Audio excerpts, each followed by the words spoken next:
هر ثانیه با زلف تو پیوند بگیرم، پیوند به پیوند به دل پند بگیرم.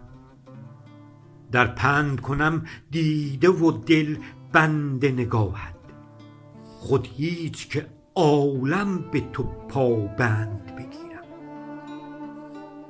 ریحانه جانت چو کند دست مرا رو، در هر نظری قامت خرسند بگیرم. تا دل ببری تن بزنی دیده مقابل، از سر نظر جان تو افرند بگیرم. فرق است میان رخ تو با رخ مهشید، از صورت خورشید تو گلخند بگیرم. سوگند چو بی رویت تو مست و پریشم، بر هر نظر از چشم تو سوگند بگیرم.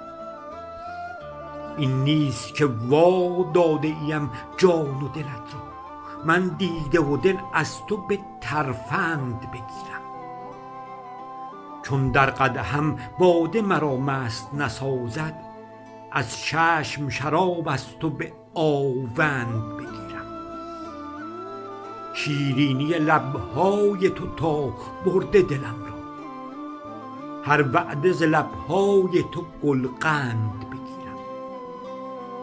ای سرزده در سرزده بر سرزدگی ره، من سرزده از جان برومند بگیرم.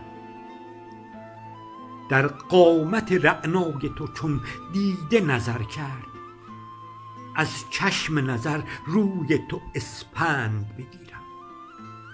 تا خانه جان را برسد عطر بهارت، من جشن نظر از مه اسفند بگیرم.